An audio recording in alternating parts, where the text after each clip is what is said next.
Hello आप सभी को। आज हम लोग भारत में ब्रिटिश भारत के समय के कारखाना अधिनियम के बारे में देखेंगे। सबसे पहले बात करते हैं प्रथम कारखाना अधिनियम, जो कि 1881 में आया था।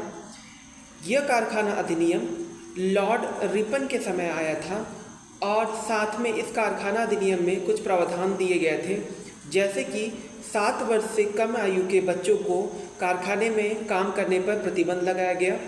साथ में 7 वर्ष से लेकर 12 वर्ष तक के बच्चों के लिए काम की अवधि 9 घंटे फिक्स कर दी गई। आगे हम लोग देखेंगे कि बच्चों के लिए 4 दिन के अवकाश की बात की गई और साथ में खतरनाक मशीनों के लिए बाड़े में लगाने की व्यवस्था की गई। बात करते हैं द्वितीय कारखाना अधिनियम की, जो कि 1891 में आया था और यह लॉर्ड लैंसडाउन के समय आया। इस कारखाना अधिनियम में कुछ प्रावधान दिए गए, जैसे कि स्त्रियों के काम के घंटे 11 घंटे कर दिए गए। साथ में बच्चों के काम के वर्ष, जो कि प्रथम कारखाना अधिनियम में 7 वर्ष की गई थी, उसको 9 वर्ष कर दिया गया तथा 14 वर्ष से कम आयु के बच्चों के काम करने के घंटे 7 घंटे सीमित कर दिए गए। साथ में मध्यावकाश भी दिया गया, जो कि 1.5 घंटे का था। बात करते हैं हम लोग अगला तृतीय कारखाना अधिनियम की, जो कि 1911 में आया था और यह कारखाना अधिनियम लॉर्ड हार्डिंग के समय आया था।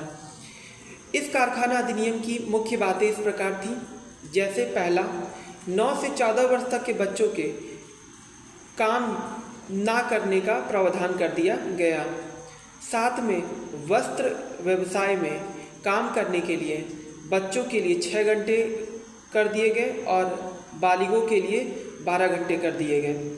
अगला बात करते हैं चतुर्थ कारखाना अधिनियम की, जो कि 1922 में आया था। 1921 में वाशिंगटन में अंतर्राष्ट्रीय श्रम सम्मेलन के दौरान जो ड्राफ्ट बना था, उसे भारतीय विधानसभा में पारित किया गया और यह लॉर्ड रीडिंग के समय हुआ था।